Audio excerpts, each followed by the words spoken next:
What up, though, everybody? Welcome back to another episode of the King and Deuce Show.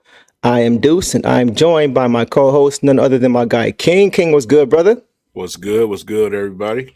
Yes, sir. Yes, sir. And as you guys can see, we are joined by a special guest, a returning guest, my man, Clutch Points writer for the Detroit Pistons, Eric Vincent. And Eric, I want to give you a special shout out for giving us some of your time. I know it's a very busy time for you right now. How are you feeling, my brother?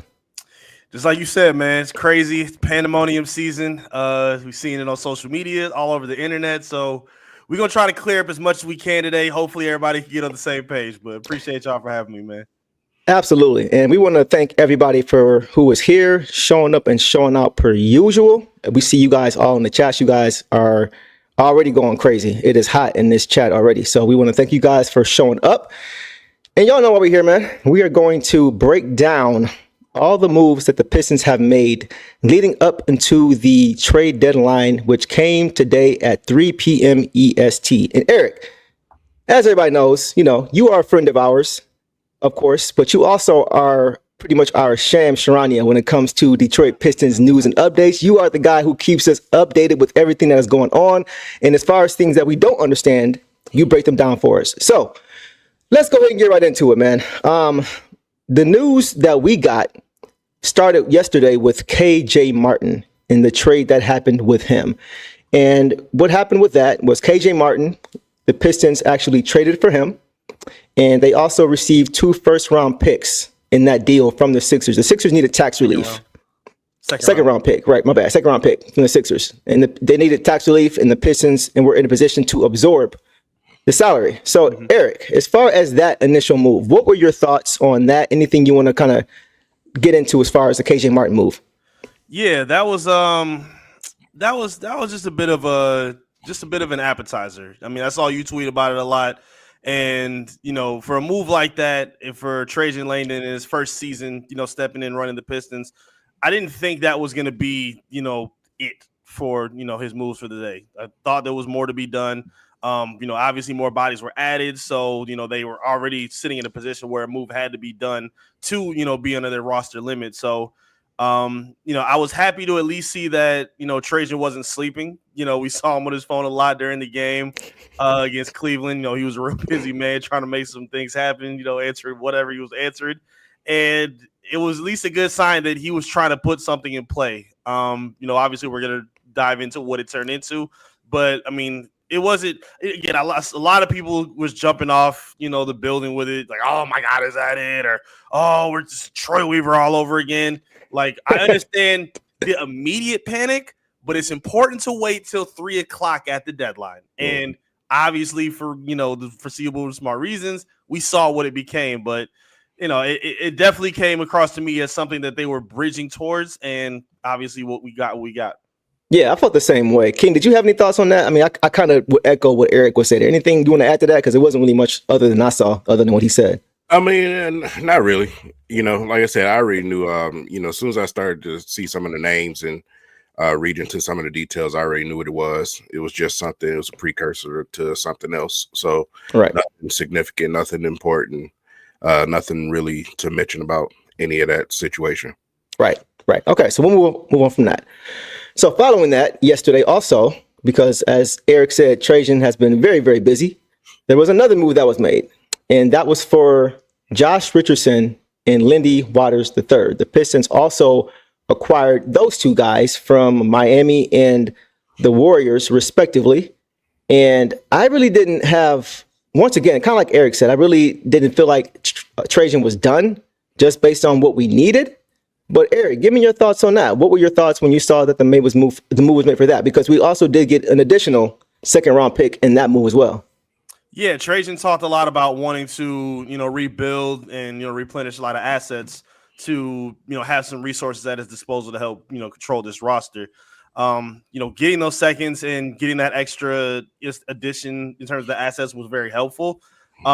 Because the other 2 names didn't blow me away either. Again, I think Richardson has seen his better days, and I just didn't think these were guys that were going to end up on the roster probably any later than, after the All-Star break. I just thought this was maybe something that they were going to try to, build on after. And I was hoping that was the case. I got a little bit nervous that, like, again, I didn't want these guys to just be something that they were, luring in, like, in terms of like bait to get a bigger fish, and then maybe just saying no. And now you just got these, loose bodies that you don't really know what to do with. So I was a little nervous to start. I'm just hoping like this isn't, because I didn't want to hear the comparisons. Like I just said, I didn't want to hear everyone calling it Troy Weaver 2.0. I was willing to be patient with him. I think he's done enough to, afford that ability with the things that we've done, or with the things that we've seen, and with how the team has played this season. So I didn't want to, go too crazy off the rip. I gave him a little bit of, breathing room. But again, I understand if anybody had a little sweat trickle down the side of their head, I get it, but you just needed to wait just a little bit longer. I'm just like you, bro. I felt the same way as far as with those guys. Josh Richardson, I think he's a shooting guard. KJ Martin, I think he's a forward, and Waters, I think, is also a wing. So once again, it really didn't tell me anything as far as what the Pistons were going to be doing, other than the fact that they weren't done. But King, what were your thoughts on that? Kind of the same thing? Pretty much. I never even really entertained any of it. I didn't tweet about it. I didn't say anything about it because I'm like, okay, this is all, just to get to something in the ladder, like I said earlier. True. I mean, KJ Martin ain't played in how long? You know what I'm saying? So you got Richardson and these guys. I mean, you don't compliment an all-star player in Cade Cunningham with these type of guys. Right. So and nothing in my mind ever led me to believe that these dudes were sticking around on this roster. And obviously we come to today to where, that's evident, obviously. So I never really thought nothing of it. Right. The thing that stood out to me the most was the $14 million in cap space. That's really what enabled the Pistons to get those 3 second-round picks from those moves to be able to get the guy we're going to talk about in a minute. But from what I understand, Eric, correct me if I'm wrong, I do believe the Pistons are planning on keeping Lindy Waters III. Is that right? Yeah, I believe so. I don't think he was included in the deal. I think KJ and then Richardson, I think, were moved over to Utah in exchange for Dennis. I think there was a lot of confusion too between, I think, Chris Haynes and Amari. Like they both were having some conflicting reports. So it was a lot going on. But I think Waters, I think, is staying here for the deal. Okay. By the way, shout out to Amari Sankofa, Cody Davis, all those guys who have been keeping us up to date with everything going on. It's been a lot happening, and they have been there every step of the way to make, along with you, Eric, to make sure that we have all the information that we need, because we're on the outside looking in. You guys have you kind of peek behind the curtain a little bit to kind of see what's going on. So we thank all those guys. Shout out to them. Shout out to you, of course. And now Lindy Waters III is now a teammate of Isaiah Stewart. And that may sound like it's nothing, but I think maybe you guys saw what I tweeted earlier about that. When I heard we were getting Lindy Waters III, something I couldn't pinpoint exactly why that kind of rung a bell in my head, but then I kind of thought back and then it made more sense. So I'm going to show you guys something that I kind of tweeted earlier. This is the last time we saw Lindy Waters, guys. Anybody remember this right here? This was a game we played the Golden State Warriors.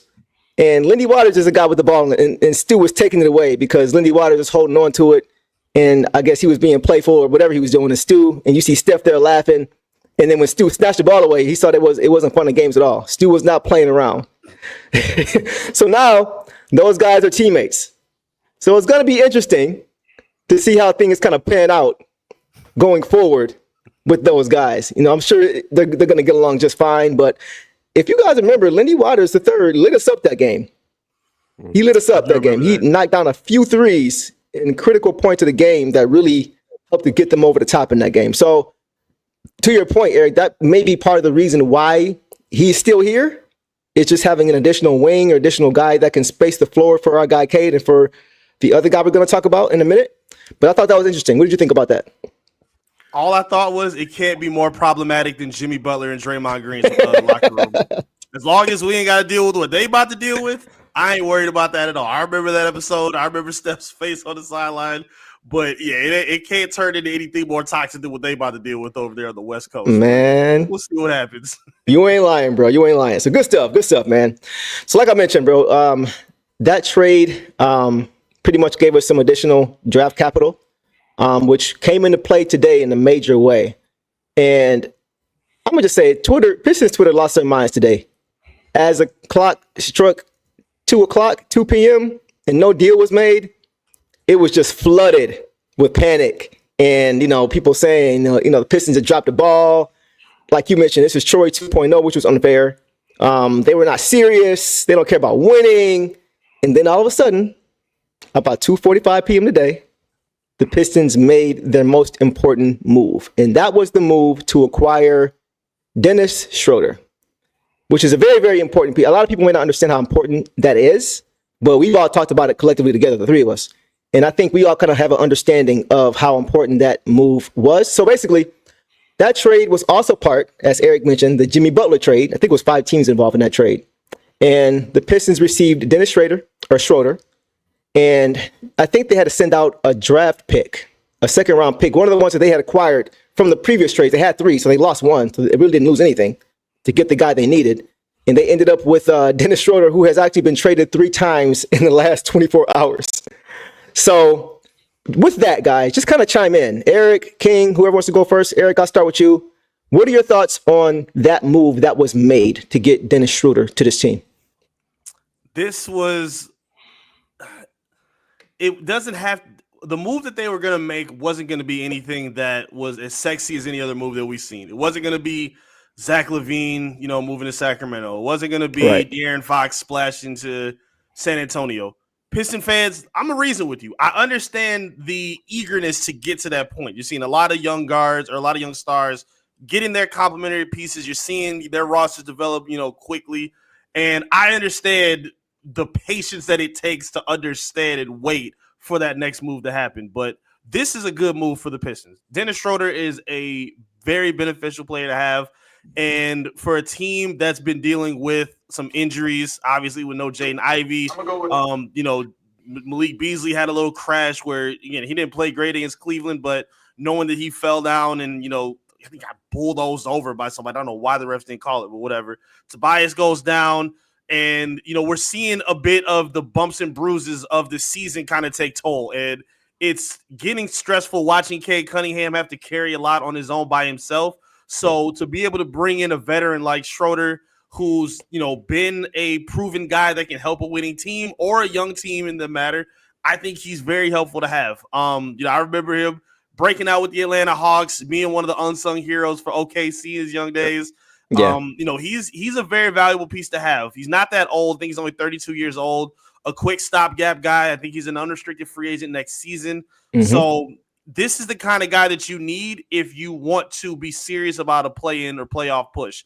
I do think that you could maybe use a little bit more to solidify the playoff hope, but I still think if they make the play-in, that's a W2. Like, I don't think that's a problem if they do that. I know Cade talked about wanting the 6 seed or better. I don't think 7, 8, 9, or 10 will be bad for them. So I like the move. Again, it's going to take some pressure off of him. He's a good 3-level scorer. He's a savvy veteran that can play make as well. I think he does a lot for this team for the second unit, and I think he'll give a little bit of boost for the first as well when he's staggered in with the starting lineup. 100%. King, weigh in, bro. What do you think? Perfect fit. You know what I'm saying? Perfect fit. It's exactly what we asked for. We needed another person to come here and handle the basketball, someone that can contribute while they're out there on the floor. And you just look at where Schroeder's been, around the league and the situations that he's been placed in and the people that he's been backing up. He's the perfect player for the position. Whether people don't know him as a household name or not, when it comes to Detroit Pistons fans, I know we only watch Pistons basketball a lot. Mm-hmm. He's the perfect guy for me. You know what I'm saying? And yeah, we could have had, went and got somebody like CJ or whoever. Me personally, I just wanted somebody in here, a solid veteran that can contribute, that can control the floor when Cade is off the court to keep things going and flowing. Like I said, I like Sasser, but that's just not what he is. So we needed this more than anything. I wanted just a little bit more for that push. And I'm saying a playoff push. I don't think the play-in is a realistic thing anymore. I think we flat out go into the playoffs. I don't know what position we end up in, but we're a playoff team. Unless something devastating happened, like some crazy injuries or something like that, I think we're definitely a playoff team. He's the type of guy that you want to have in the playoffs, to help with that push. You know what I'm saying? So, like I said, I am definitely happy that we went and got a guy like him.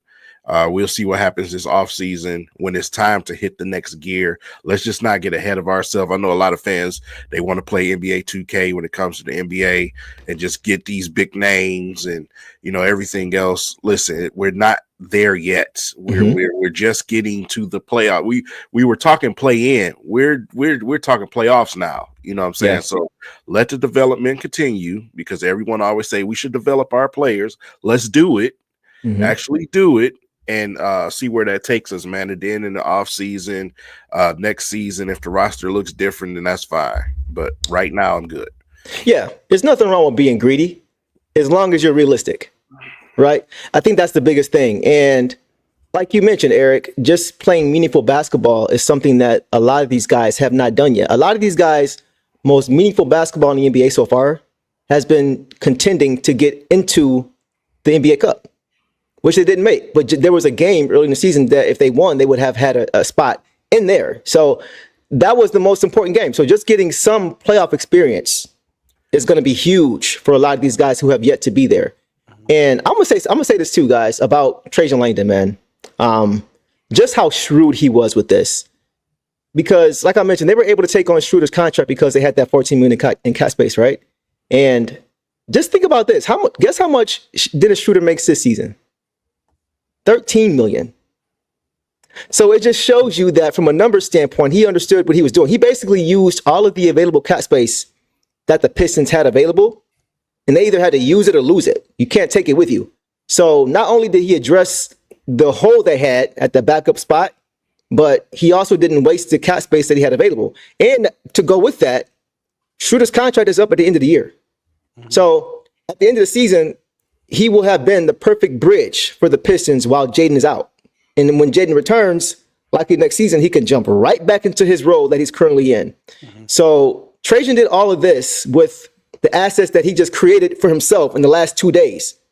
And he didn't lose any veteran presence. A lot of guys were saying, let's trade Malik Beasley to get assets and all these different things. No, absolutely not. He addressed the needs we needed to address in a way that wouldn't affect our current core, our veteran leadership, and our future. So in my opinion, he absolutely cooked.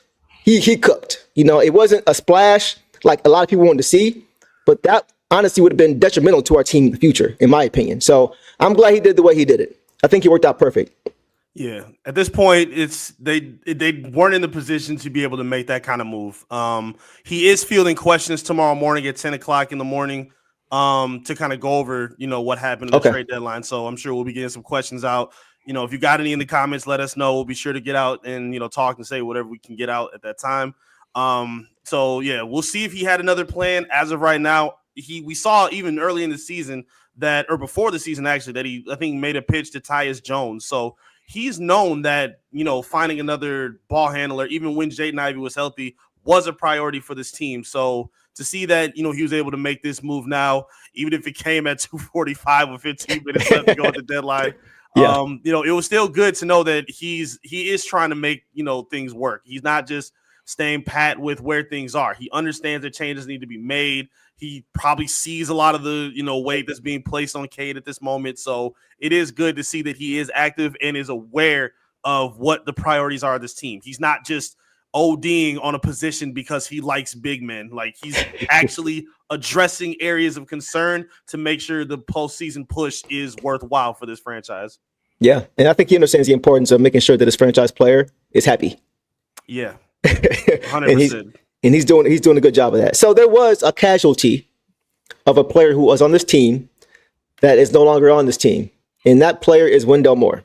Wendell Moore was waived today in order for the Pistons to get back underneath the roster limit. So what are you guys' thoughts on that? As far as Wendell Moore as a player, did the Pistons waive the right guy? What do you guys think? Eric, I'll start with you. I mean, no disrespect. I don't want to be rude. I mean, listen, I like what Wendell Moore did through some of his time that he had with the team. It was a lot of sparing minutes, even without Ivy. JB tried to place him in the starting lineups and give him a little bit more rotational time, but he was a sacrifice that you were willing to make. I mean, when you have Tim Hardaway Jr., we got Beasley shooting as one of the best shooters in the NBA. Sasser even started to make some improvements. And then Cade's game went up even after Ivy got injured. So yeah, it was gonna have to cost you somebody. Moore is a professional. He's a nice guy in the locker room. He seemed like he vibed well with the team, but these business moves had to be made. And for a guy like Schroeder to come in, it made sense that he was the guy that they made a pick for. I can't even be mad at it. Yeah, like you mentioned. Well, I'll let you go first, King. You had some thoughts there. Go ahead. What you want from me? I ain't got nothing to say. Oh, you got nothing? Okay, I just want to make sure. I ain't got nothing to say. I don't even know what we talking about. We'll leave it there. Listen, my guy Clinton is still sitting on the bench waiting to get on the court, bro. Man, that's more concerning to me. Do not, man. You know what? I'm with you 100% on that. But seriously, yeah. Wendell Moore was a veteran, professional player. Professional guy, came to work, did his job. Yeah. When I saw him start one game earlier in the season, that's when I knew I think he started in place for Tim Hardaway Jr. when he got hurt, and he didn't score. He was pretty much getting cardio. He just wasn't effective. He wasn't impactful in that game. He played solid defense, but he wasn't impactful. So I understand why they made this move. Good luck to him, going forward in his career. Like you said, he seemed like he's a nice guy, but he was a casualty that kind of just had to make the move. So, and you're right. He wasn't a vet. I said vet. He wasn't a vet. He was a professional is what I meant to say. Professional guy, came to work every day, did his job. So we'll leave it there on Wendell Moore. And now what I also want to get to, guys, is going back to the Dennis Schroeder move. How does this impact we talked about it a little bit, but how does this impact the Pistons going forward as far as their roster balance? I'll start with you this time, King. What do you think? Obviously we renting the guy, right? We still searching for another guard this offseason. We're still searching for another guard. Ivy comes back. We stagger him and Cade, and that's fine. But we still need a veteran guard that we're going to have here or keep here. Or if you go and draft somebody, if you feel like you can draft a guy that can come in and fill that role, fine. We still need a guard, though. We need somebody that's going to be here along the ride with Cade that can either, like I said, if it's a veteran, he's going to be here, or if it's a guy that we can develop along with Cade, fine. We need a guard. We still need a guard. This is only temporary. This is the push for the rest of the year. Like I said, it's not like he's here for multiple years. He's a rental right now. So that's just what it is. Yeah. Eric, chime in, bro. What you think? I think, obviously we're probably going to see Sasser's minutes go down a little bit. While he was playing pretty good, I still think he's more suited as a combo guard. Like when he was making a lot of the plays that he was making, post Ivy injury, it was a lot of, obviously the step back jumpers, getting to the hoop, drawing contact. He's not much of a playmaker consistently, at least. That's where he's better suited, and playing extended minutes, especially with Cade on the bench, it just really wasn't working. Like the offensive rating difference was night and day for real. So this is, again, like King said, this is the guy that you need for a situation like this. I think he fits well. Wasn't the most efficient this season compared to how he was in his career, even though I don't think the Golden State situation was that great for him. Right. Playing a lot better than he would when he was with Brooklyn than he was with Golden State. And I still think he can get back to that. I think he's going to have the opportunity and the volume.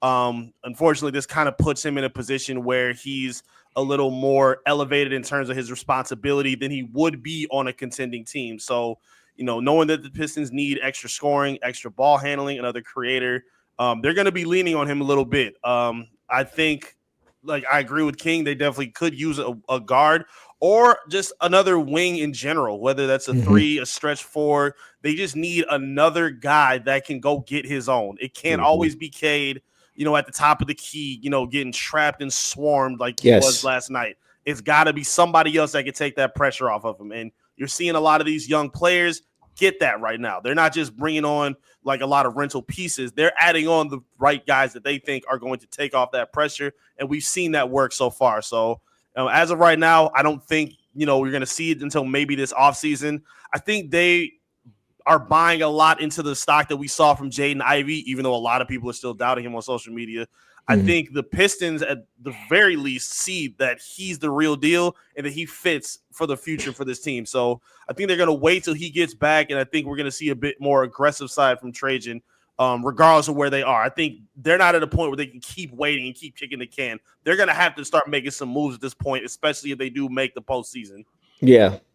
I agree with that. I agree with both of you guys, actually. I think the biggest thing for me personally, as far as with having a guy like Schroeder, is, and you guys kind of mentioned it in the comments, is Cade doesn't have to come back into the game in the fourth quarter with 9 minutes left, right, and try to go the rest of the way. The last few games, we've seen him do that. He's logged 38 minutes, I think, the last 3 games. And he still put up 38, 9, and 7 with 1 turnover last game. Like, it's ridiculous. You do not want to run this guy into the ground. No. You don't. If he's around 33 minutes a game, 34, I would much rather like that for him as far as his usage, because his usage on the court is already high already.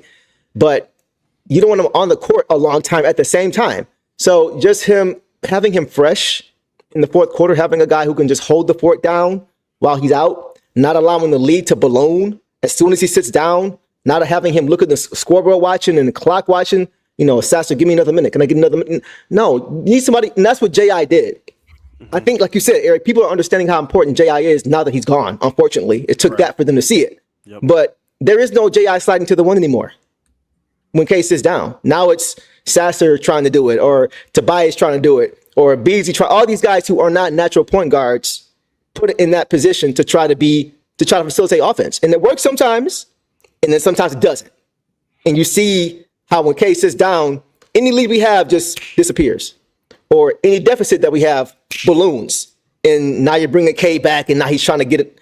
It's just not a good recipe for success if you're trying to win ball games. I think we would have won these last 2 ball games had we had either Schroeder or Jaden. Just somebody who could do it. The other team would be like, we have to deal with this guy. Exactly. They sit down. It's like, man, okay, we ain't got to deal with nothing. You know what I'm saying? Yes. Let's just play some mediocre defense. We'd be all right. But no, the next guy that comes in after Case is down needs to be a pest, a problem, something that you have to respect out there when he's handling the basketball. So like I said, whether that's point guard, shooting guard, small forward, whatever it is, somebody needs to be a threat from somewhere.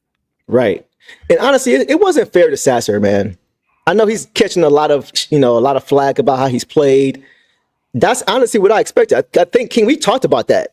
We always say when he's in the game, he needs to be a scorer. That's like trying to make Jamal Crawford your point guard, or Lou Williams your point guard. These guys who come into the game as scorers, trying to make them the point guard. It's just not going to work. Go ahead, King. Just like you saying, and this was my next point about with the Pistons period.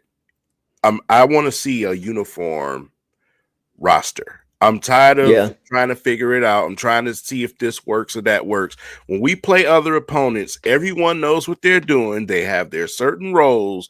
That's it. When we played Cleveland, when their shooters came in the game, guess what they did? Shoot the basketball. Right. Not trying to be extra, not trying to be Fontecchio, acting like Ginobili at times.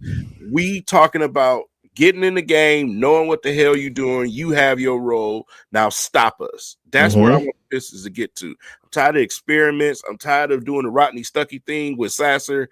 Bro, let's get something. Let's get straightforward and focus, and get these guys in position to be successful, because Sasser he's being put out there and he's being asked to think and do things that he's not. Like I said, we were talking about somebody who was 5 years in college that just scored, exactly. Went out there and just was a burner. So now you got him out there trying to do things that's uncharacteristic to him. It's a little unfair. Go and get somebody this offseason, whether you draft him or bring him in free agency, that can handle that backup point guard position. And let's get this team uniform. You know what I'm saying? Whoever's here, whoever's not, fine. But I just want guys in position to do their jobs. That's it. Every team we go against, you see that. It's just not us. Eric, get in there, bro. Yeah, something else they've been tinkering around with that I think is going to take a little bit more time than like the immediate, push right now is Asar as a primary ball handler. There's been some potential. I mean, his first step is unbelievable watching Mm-hmm. him do it, but he needs to, I tweeted this yesterday, he needs to take the step that Jaden Ivey was taking this season of knowing how to control your speed, when to start, when to slow down, when to put your defender like on your hip, how to blow past them, and just have the overall confidence to look for your shot. I mean, it's getting there, but you can tell he's still getting to a point where he's more comfortable with passing than he is with finding his shot. The free throw form is getting a little bit better. He spends a lot of time in pregame working on that. Obviously the jump shooting still needs to take a little bit more time. Teams aren't even respecting him at this point. So yeah, they really need a lot more, like King said, a uniform, stable area, especially to me the 3 and the 4, because I feel like there can be a world next season where if you find the right piece, Tobias Harris can be coming off the bench for you, and I think that will be very beneficial for this team. He's good and he can be streaky, but I feel like when you lean on him too much, like JB called him a security blanket, which I get for sure, but I think you don't want to sit in that blanket for too long. At a certain point, you got to come outside and, have a bit more aggression with what you need in consistency. So I think Tobias could be that if they find the right guy to sit him, because right now it's just too much inconsistency from that 3 and that 4 spot, whether it's him or even Tim Hardaway Jr. Like, it's just a lot that's going on that needs to be a little bit more refined with the team. 100%. And when you talk about Asar, I think that's a great point you make as far as just his pacing and understanding. It took Jaden a year or so to really for us to see that he was beginning to understand and get comfortable with that. And we got to remember, not us, but everybody has to remember, Asar was out for 8 months. Right. That blood clot. So he's behind. I think if he had that not happen to him, all of the attention that Amon is getting, Asar would be getting it too. Right? And that's taking nothing away from Amon because he's hooping. He is balling. He's balling. He's fun to watch. He is fun to watch. Yeah. But he just so happens to have a twin brother that can do all the same things, or close to all the same things that he can do, if not all the same things. So he just needs time. But to your point, he does need to work on that. I just think with time, he's going to get there. And one thing I love about Asar, we're talking about Asar, I talked about it the other day, just his ability, one of his strengths is just being able to grab the rebound and go. Not have to find the outlet to Cade or whoever's on the court. When he grabs the board and goes, Cade is not looking for the ball. Cade is getting out on the wing. And that just being able to take it and go makes it so much harder for the defense to set up. Right. At that point, you're putting so much pressure on them. At that point, they're just trying to find a body. And a lot of time when you're trying to find a body, it's a mismatch. Right? You might have have a small on JD in the paint or big in the perimeter with Cade, because they can't match up quick enough, because that split second of not having he can just go. Right. And that split second, whether it may not seem like it, we hope it's a big difference, especially if somebody is fast north and south like Asar. So that's one of his strengths. And once again, like you guys mentioned, just give him time. He'll continue to, he's got holes in this game. We know that, but his raw ability alone keeps him on the court, So I'm really excited to see what he brings going forward. One more thing for you guys. I want to ask you, we talked about Fontecchio, right? Do you think, because y'all know how I feel about Fontecchio, if you're not catching and shooting, exactly. If you're not catching and shooting, if you're not doing this, move the ball and move yourself. And we saw whenever he wouldn't do that, he would put the ball on the floor, and most of the time it would either be a missed shot or a turnover, more times than not. With the addition of a guy like Dennis Schroeder, do you think that will help his game? I was thinking about this earlier today, as far as being able to get better quality shots so he doesn't have to put the ball on the floor. What do you think? Either one of you. Absolutely. Because like I say, it's just a different dynamic out there on the floor where Schroeder is handling the basketball. Right. Schroeder is pesky. He's a problem. You know what I'm saying? And it's just going to open up situations where Fonte can get more shots in the corner simply because of the penetrating that Schroeder can do. So like I said, that's the thing with Sasser is, Sasser, if it's not a step back 3-point shot, it's not, or a floater, then that's it. You know what I'm saying? Schroeder will go to the basket. He'll take it to the rack in a heartbeat. Right. And like I said, that creates open shots on the wing. So it's probably going to look a lot better for that second unit out there when Schroeder is on the court. Yeah. Eric, what do you think, bro? Yeah, couldn't agree more, man. If you look back to these Piston rosters, I can, like you mentioned Stuckey. I'm thinking a little maybe after that with players like Marcus Morris, John Lure. These guys are always put in positions where they have to do more than you want them to do. Yep. And to me, that's where I'm not super mad at the fans' frustration, because I'm sure at this point, again, I just named a team from 10 years ago at this point. I'm aging myself or whatever. Like, it gets frustrating having to keep waiting for that. Now, granted, things are coming together. You're seeing some talent come, like, show their star ability, and I think that's great to see. But you're still in a position, like you said, with a guy like Fontecchio who's trying to drive baseline, and like he's not like Cade. I mean, even though Cade doesn't get no foul calls either, he's not going to get to the line or get any kind of respect, driving on his opponents. It's just not going to happen. So stay in Rome along the perimeter. Schroeder's great in pick and roll scenarios. I think he'll work really well with Stu. I think he'll work really well with Duran. And Paul Reed, who I think is probably going to start getting some more minutes. I think he's going to find a little bit of a rhythm with him too. I think he'll be able to dissect defenses, get to the hoop, get his own free throw attempts, and be able to find shooters along the perimeter as well. I think he's going to be able to solve for that big time. Yeah, that's a great point about Paul Reed, man. I was just watching him yesterday. It seems like whenever he comes to the game, he makes an impact. Instantly, right? Yes. Right? Just he finds a way to be impactful, and that's like my thing with Fontecchio was if his shot's not falling, he's not really impactful. But Paul Reed, we saw it last night against those trees. Jared Allen, Evan Mobley, he was banging because those guys are not strong guys. They're tall guys, they're wiry guys, but they're not strong guys. Paul Reed was in that paint, man, banging with those guys and making things tough for them. Can't get in there, bro. What do you think? No, yeah, you're right, man. I was just thinking though when you brung that up, man. I just wanted JB Bickerstaff just throw Stu in there with Duran just once, man, just one, because they do this. They do the same thing every single time we play them, bro. They go extra tall, and we got one guy down there trying to deal with two giants, bro. It just doesn't work for you. Have to play two bigs against Cleveland.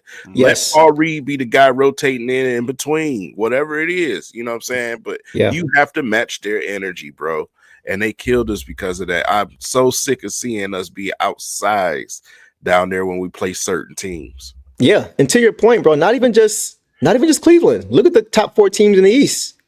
Cleveland, Boston, Milwaukee, even the Knicks now with Cat. Like, they all play big. They have 2 bigs. And meanwhile, we got Tobias at the 4. God bless him, but he's 6'8" in a good day. You know what I mean? So there's no way you can expect JD, like you mentioned, King, to be battling by himself down there in those streets. He's stronger, or at least as strong as both of those guys, but that's not fair to ask of him. He's not as tall as neither of those guys, So go ahead, King. No, I was just saying you'll be tired at halftime, bro. Yeah. With that. Yeah. So to your point, Paul Reed, I would like to see Paul Reed get more Fontecchio's minutes. Personally, I don't want to see Fontecchio trying to bang against who was it he was going against the other day against who was it? I forgot who it was against. He's just undersized most of the time at that position. I just don't want to see it. So 100% Paul Reed, he deserves more of an opportunity. 100%. Great point. What do you guys think about Ron Holland so far? As far as what you've seen from him in his rookie campaign, how has he looked to you guys? King, what do you think, bro? I mean, how could you not like him? He represents this well. You know what I'm saying? He's a Pistons. You can't be more of a Pistons type of player. Yeah. You know what I'm saying? So not just the chippiness, not just get up in dudes' faces, not because he might push his teammate out the way and say, "Hey, I'll run a fade for you." That's not why. His game, attacking the basket, feisty on defense, man, bringing the energy. It's plenty of times where I've seen him get in the game and just re-jolt the Pistons, man, after they, come out a little flat on their feet. And you just need that. You need that type of energy, man. But once he starts to figure it out and put everything together, that's when he's going to become really dangerous to some of these teams in the league. 100%. Larry Nance Jr., thank you, Devin. That was who I was talking about, Fontecchio.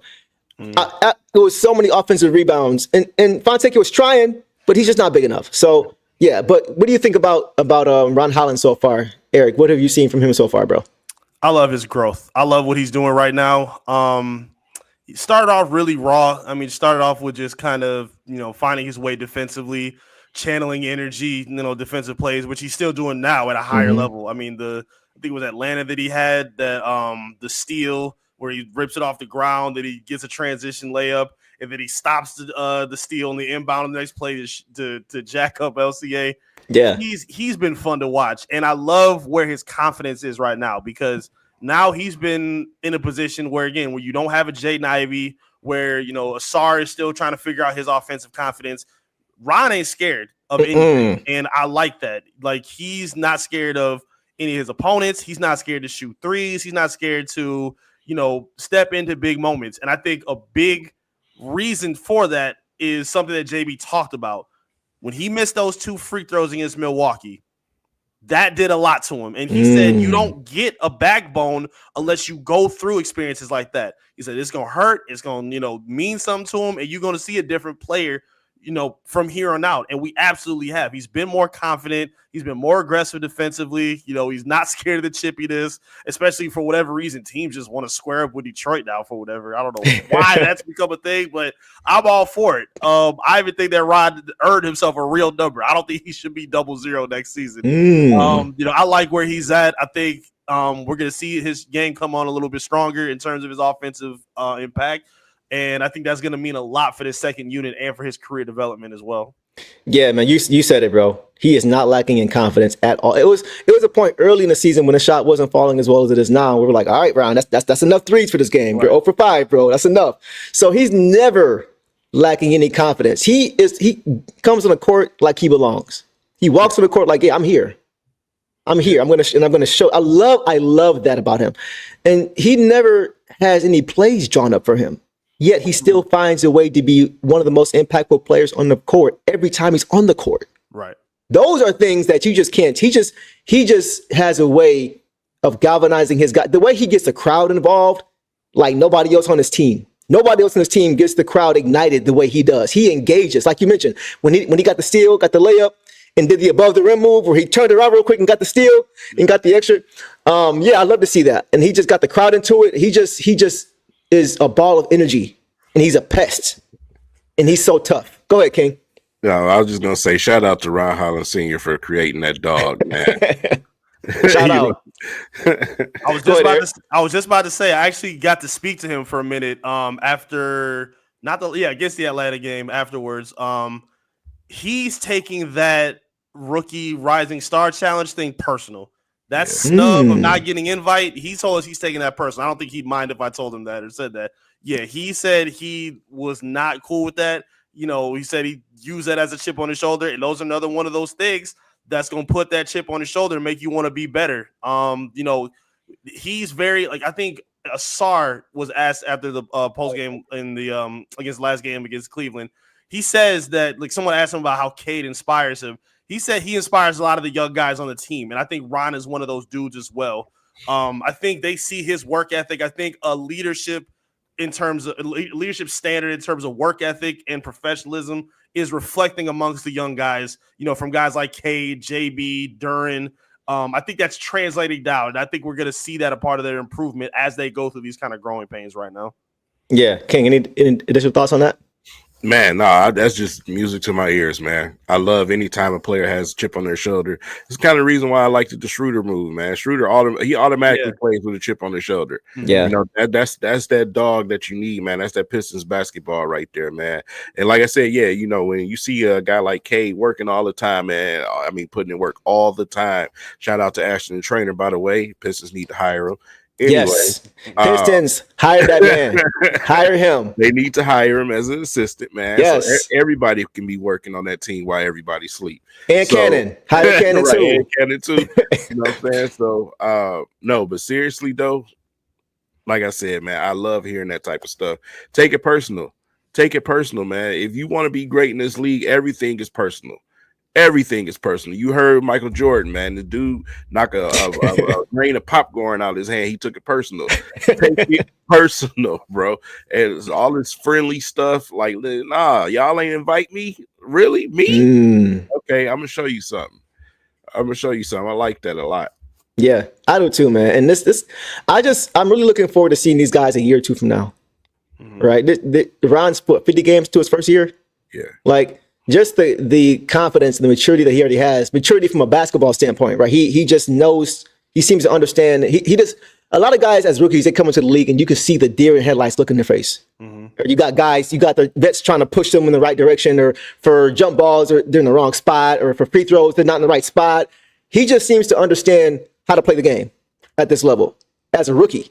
And that's very, very impressive. One guy that he said he wants to mold his game after, and I was happy to hear this, is Jaylen Brown. Jaylen Brown was a guy who came into the league who was not an offensive juggernaut or offensive skilled player. A lot of people even questioned where he got picked in the draft as high as he did. But you saw over time, the defense started to slowly turn to the offense, and he started to polish his game to a point now where he was a very good two-way player. I think Ron can be that for this team, especially the way his jump shot is coming along. Shout out to Fred Vincent. He's just taking stride after stride after stride, and it's good to see that from him for sure. Definitely. Yeah. A couple more guys I want to get to, and then we can get out of here, y'all. One guy that people wanted to trade for assets, Malik Beasley. Let's talk about Beasley, man. I am hoping that we have 3 guys representing the Pistons for All-Star Weekend. We have 2 with Asar and Cade, but I really want to see. I've been talking about it. I don't know, King, when since like December, November, about put this man in the 3-point shootout. The way the Pistons are playing right now, they have a resurgent team. The way they turn their team over, they're getting the national attention now. Cade is an all-star. A star is going to the Rising Stars game now. Put him in there. He's second in the league in three-pointers made, and he's shooting around 41% from 3. Put him in the 3-point contest. What are your thoughts on Malik Beasley and what you guys have seen from him so far? I mean, it's self-explanatory at this point. You know what I'm saying? With Beasley, he's the Pistons. You know what I'm saying? Besides Cade being an all-star, Beasley he's a huge part of that heart and soul of the Pistons. You have guys like him, and you got guys like Stu. You know what I'm saying? That just you have to have. They inject so much into the heart of this team. You know what I'm saying? With their attitude and the way they carry themselves, the swagger, but also what he does out there on the court, night in and night out. So, you know, like I said, for the 10 people that said they wanted to trade him for assets, jump in the river. What's wrong with y'all? I don't understand it, bro. Tripping. Go ahead, Eric. Go ahead. I'll let you chime in first. Go ahead. Give me your thoughts on Beasley so far, bro. Yeah, I'm tired of the asset talk. I ain't gonna hold you. Like I understand. I understand why they needed to finesse some moves, but just the wrong people y'all want out of here for assets. Like he's not somebody that you need to be getting rid of. Yeah. Now, I will say, and I think this is just more kind of necessity based on where the roster is, and I think he just went on an early heater. He is kind of fitting the mold to an extent, which I was saying, where he's doing more than you expect. Like he's probably their second best player right now with, Ivy off the floor. So when he's on a contending team, he should be your 4th or 5th best player. That's not shade to him. That's not disrespect. He's overachieving. And for a team that's needed shooting for a long time, ain't nobody mad at it. I'm sure plenty of people parlays have been hit thanks to Malik here. I ain't mad at what he's doing, but you definitely want some more assistance around him because he's now being put in a position where he has to go get his own shot. And I think opponents are now understanding how to game plan for him, where they thought, his shot ain't what it used to be, or he's not going to kill. No, they saw what he did against Sacramento, when they were down double digits on the road. So they're playing him close to the chest. He's doing a good job of still hitting tough shots. You just want to find in a position where he's finding more open shots instead of forcing contested ones. Yeah. And I think they'll find that once they have Ivy back on the floor. But I think he definitely should be representing an All-Star Weekend. Real quick. Yeah. We just talk about names you could add on there. It won't happen this year, but if he puts on a little bit of weight and gets his ups a little more impressive, I'd like to see Ron in the dunk contest. If he I would get up too. In there. I think that would be fun to see. Him or sir. Yeah. Someone tweeted me the other day or yesterday. They're like, "Hey, can we get a video of Ron for the game?" And they just got out of their shooting and they got to layups, and he threw it off the glass and put it between his legs. I'm like, oh, yeah. Oh, okay. All right. Yeah. That might be something. So I would like to see that down the line. Let's see if we can speak that into existence to him. For sure. As long as he's not missing a main game, we good, right? Oh, yeah. No more of that. I remember that one. No. To your point about Bees, about his veteran leadership, Bees was the first guy to go to him when that happened. Ron put his head down. He saw Bees coming, and he said, oh, here he come. And he came over to him. He said, it's cool, bro. Just don't do it again. We got a game to play. Let's go. But to what you said about Ron, I want to shout you out, bro, because somebody actually commented on the video that I actually got from you. Guys, all the content that you guys see on YouTube, the shorts, they come from Eric. That's not me down there on the court. That's him. He got that access. I ain't got that access. Yeah, I'm trying to get that access, but that's Eric. He's willing enough to provide that information and that content to us. So I just want to make sure that you getting your credit, bro, because that stuff does not happen without you. So want to shout you out on that for sure. But yeah, I would love to see Ron in the dunk contest. And you guys know this. A lot of what goes into the dunk contest is the swag. Mm-hmm. It's the celly after the dunk, right? Mm-hmm. If you just do a sweet dunk and you're like, the judge is gonna be like 8. You know what I mean? So like you gotta have a swag with it. So I'm definitely with you. I would love to see him or Sar or one of those guys in the dunk contest to represent the Pistons on an even grander scale. So yeah, that was you, Marvin. So, Marvin, yes, that was Marvin that commented and said, yeah, Deuce is on the court. Nah, bro, that wasn't me. That's Eric, man. That's Eric, man. That's Eric for sure. And then Ivy in this, how about that? Ivy in the skills challenge. That'd be cool. There you go. I can see That'd that. be nice. I can definitely see that. With his speed? Absolutely. With his improved jump shot now? Yeah. Oh, yeah. You know, that'd be nice to see. Yeah, man. So I just want to shout him out. One more guy we shout out, and then I know you got to go, Eric. He doesn't get a lot of fanfare. But Tim Hardaway Jr. has quietly carved himself out a nice, consistent role for this team since Jaden's been out. He hasn't been flashy, hasn't been giving us 30 points, even 20 points, except for he gave us 20 last game. Mm-hmm. But he's been consistent. He's been that safety valve for Cade when Cade has needed it, and he's knocked down shots. Mm-hmm. How you guys felt about Tim Hardaway Jr. so far? One of the few players on the team that's sitting correctly in his role. Yes. Like I was talking about. You know what I'm saying? You know it's a good night when you see his pops in the crowd like this. You know? Bro, real quick. You know, that's like the only reaction. Whenever they cut to him, all you see it's like watching Karate Kid at the end when Miyagi's like with his beanie hanging off the back of his head. Tim Hardaway's hilarious. You know, Tim can take a charge, he can do anything. Pops just be sitting over there like, yeah. Man, when Tim got kneed in the head, he was probably over there like, that's my boy. He tough, ain't he? Oh man, but his role, he's found his role. You know what I'm saying? He comes in, he does what he does. You know, whether the shot is falling or not, he's trying to take charges, he's trying to play defense.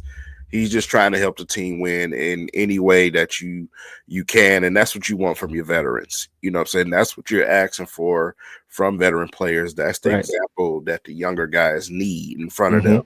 No matter if your shot is falling or not, you go out and you give the same effort every single night.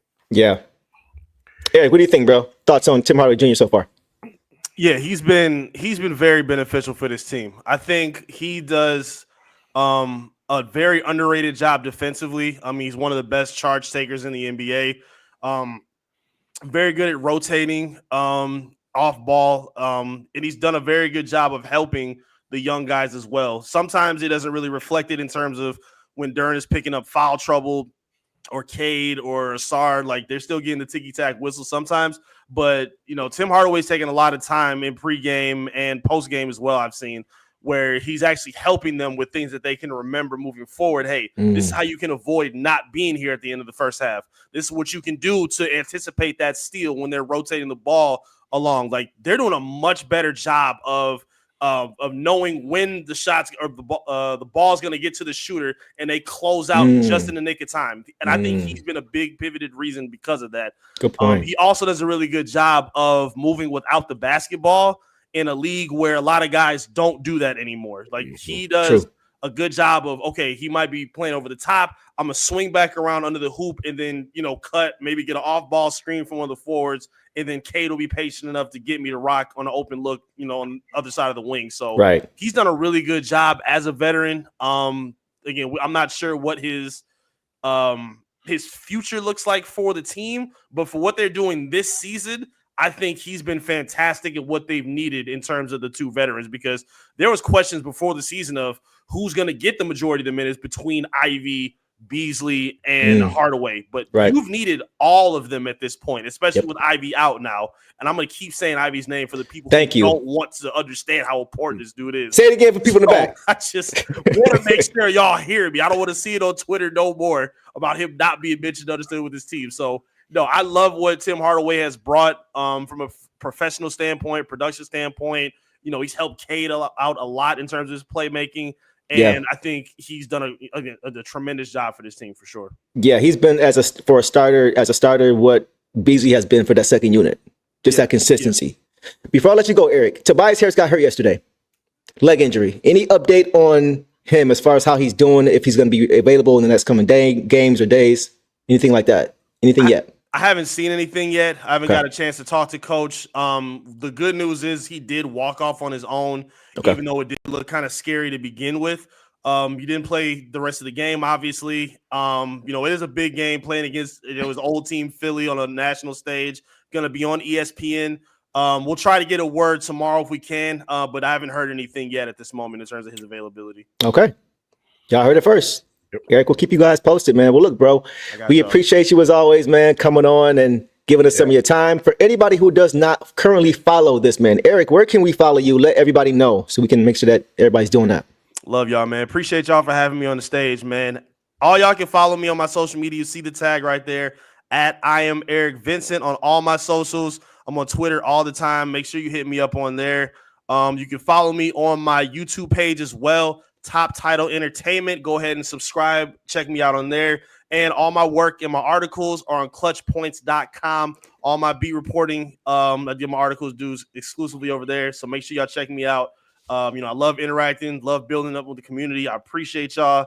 It's been a good time, man. Hopefully they can finish the rest of the season strong.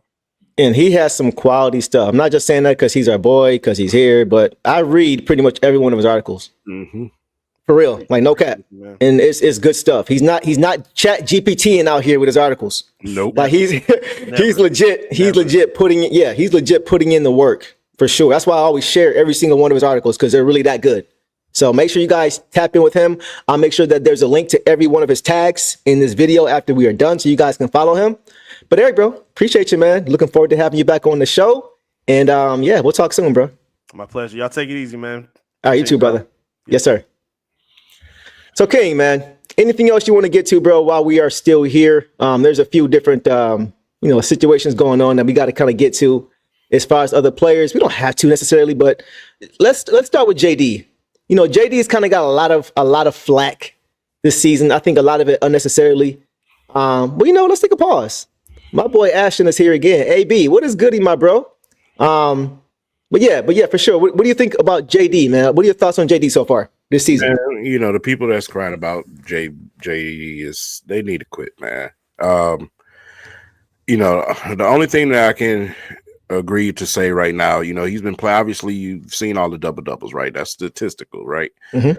From watching the game, on the defensive side of the ball, still needs to get better.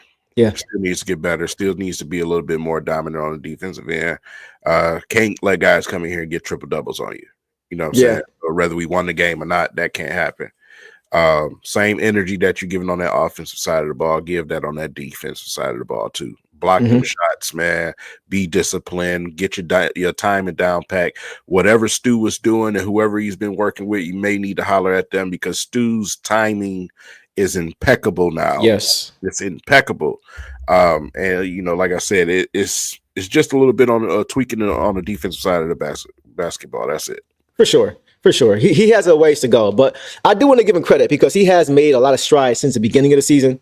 With little things, his screening, the way he's sprinting down the court now, the way he's battling. He's not assuming shots are going in. He's still attacking the glass.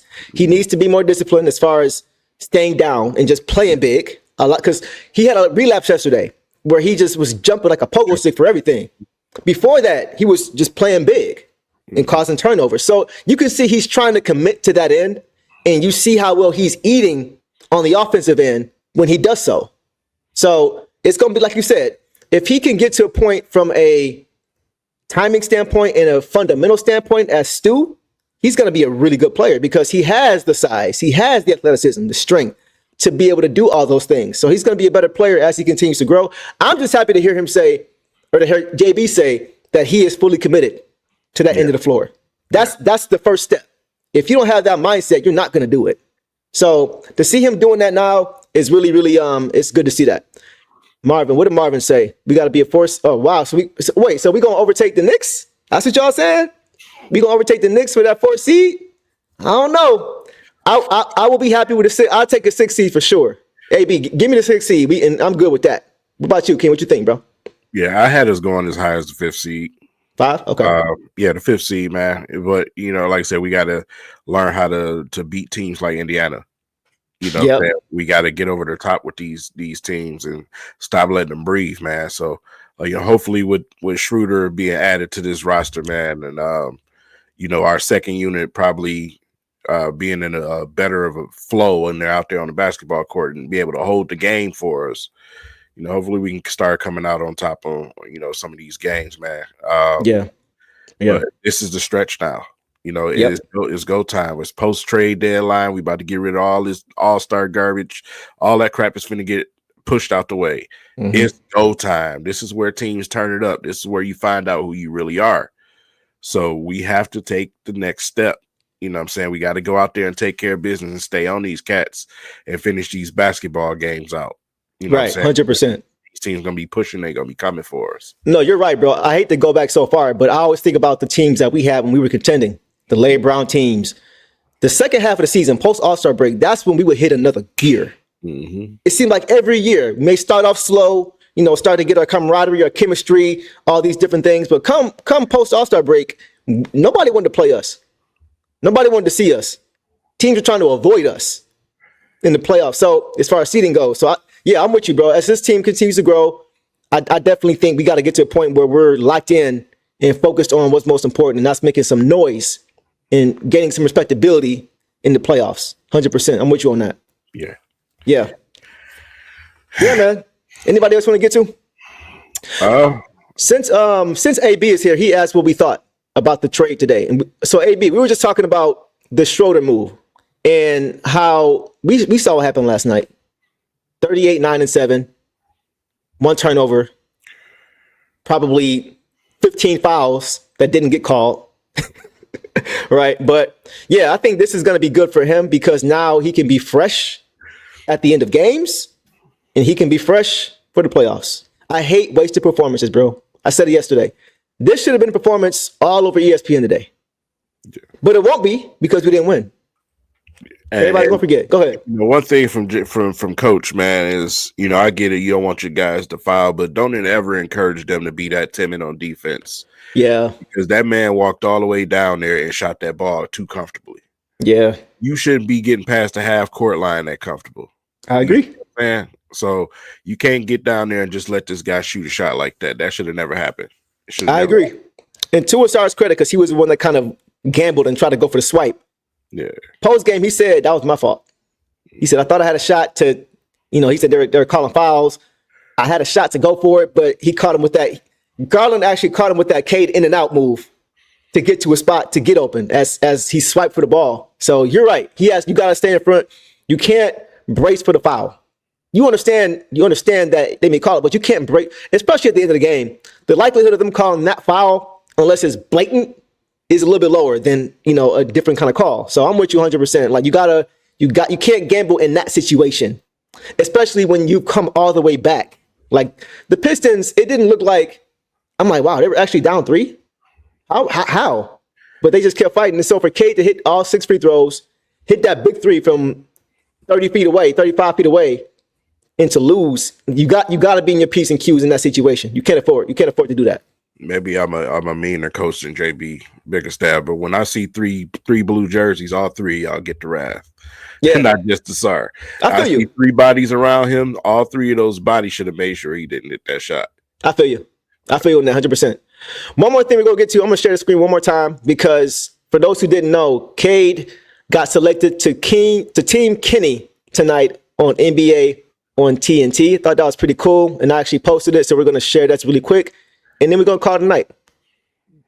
Here we go. I'm gonna go with Cade Cunningham. Yes, sir. First timer. 6'7" point guard, handles, shoots that thing, plays hard every day. Fourth in scoring, third in assists. Scoring for the third in assists. There you go. So you got both of my favorite players on your team. Yes, sir. One more time. First timer. 6'7" point guard, handles, shoots that thing, plays hard every day. Yeah, Kenny Wine. Scoring third in assists. Yep. In scoring. For the Third in Pistons. There you go. Get it done. I think so too. Man, My question is, why is K so low? I mean, it's his first. Why game is out, bro. You know I ain't trying to hear that, bro. Bro, these is legends we talking. We're fans. Those are legends we talking about. Bro. No, I'm saying the squad like okay, Ant-Man, all right. Brunson, Jaren Jackson Jr., Jalen Williams, nah. Look, Garland, listen, nah. you gotta Mobley, understand, nah. man. Like, those nah, guys bro. have been there already. K just got here. We got to stop thinking like fans. Those are veterans or legends picking these guys, man. Bro, those guys have been here already. He just got here. You can't just go off names, though. You can't just go off namesake. If you try to perennial playoff players that's on that list. Jalen Johnson is not a perennial all-star. Evan Mobley is not a perennial all-star. Darius Garland is not a perennial. We saw who the best player in the court was yesterday. It wasn't Garland and it wasn't Evan Mobley. It was Cade Cunningham. I'm just saying, bro. Come on, man. Even in situations like this, when he is an all-star, he's still like at the like. Come on, bro. Come on, man. I'm sorry. You fanning out, man. I'm not, bro. I'm just talking about from a strictly basketball perspective, bro. Those guys are not better than him. They're not. You think Jalen Johnson better than Cade? Those guys are they're also all-stars. They're also on winning teams. They also went to the playoffs last year. That is true. That's true. Not. That's true. Out. Now that's a good point. Jalen Johnson on the best team in the West. Evan Mobley and Garland on the best team in the. But if I see Donovan Mitchell up there, I'm like, all right, cool. But Darius Garland, Evan Mobley, I can't get with it. I just can't get with it. But I understand what you're saying. You got to reward winning, which is why Kate is there now. I get it. All right. I can't stand you, but all right, whatever. Well, listen, y'all. It's been a fun show, man. We're gonna end it with that. This has been very, very good. Yeah, Jalen Williams is not. Yeah. All right. Anyway, yeah, I'll leave it alone. King will get on me. I'll leave it alone. It's been a good show, man. Glad to have you guys here. Looking forward to seeing Cade in the All-Star game, seeing All-Star in the Rising Stars game, and hopefully seeing Beasley in the three-point contest. We should know about that in the next couple of days because that's on the 15th as far as the three-point shootout for All-Star weekend. So today is what, the 6th? Yes. Yeah, the 6th. So we'll know soon. And we'll just kind of go from there. But this has been a great show. Anything else, King? No, that's it, man. Besides the fact that, greatness is about to happen tomorrow. Yeah. Yeah, man. So, what you predicting? No, I ain't talking about that. What you talking about? I'm talking about me. What's going on tomorrow? Tomorrow, turn 39 tomorrow. 39. Oh, you getting old. Yeah, that's right. I forgot. Hey, y'all, King is turning into a fossil, y'all. God, dog. Me and 39? Stafford play tomorrow, man. You said you and who? Stafford. Oh, I forgot about that. But he not 30.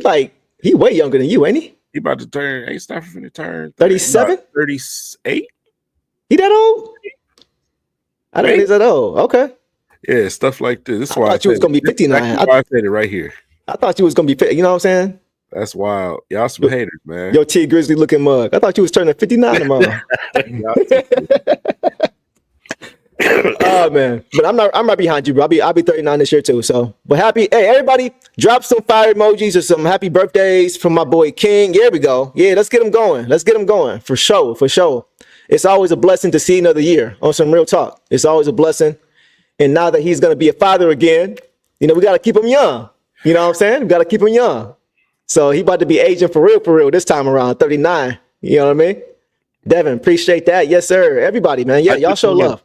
I want to say, excuse me, still got a little flu going on. Hey, you good? Just want to say this before I get off. Yeah. I'm going to announce it now. I have a second channel. I got a second channel. I'm not talking about my family channel. I'm talking about my second channel. It's called King Reacts, and it's King Reacts Plus Gaming. I'll be reacting to all type of videos, not just sports, anything. I'll be reacting to all type of things. I'll also be gaming on that channel. So that channel is getting ready to be launched. Okay. At beginning of next week. So look out for that. Okay. It's called King Reacts, you said, right? Yep, King Reacts. King Reacts. I'll make sure I go sub. Y'all make sure y'all go sub as well. Y'all know King always got good content. You know what I'm saying? So definitely. And we're going to end it with this right here. We're going to give you this. and then we gonna give you this just on the love because you have to. I gotta see this. How many you got now? You got the Black Brady bunch going on over there, man. What's going on, man? I ain't got 7, man, but you know, some like it. Hey, man, be fruitful. Nah, respect. I got 2, and I don't know how I'm gonna get through tomorrow. So respect to you, bro, for sure. So yeah, we'll end it with that, y'all. Appreciate y'all hanging with us as always, man. We'll be back soon. Pistons have a big game tomorrow. Hopefully, they get a dub, and yeah, we'll go from there. Looking forward to talking to y'all soon. And as always, Detroit versus everybody.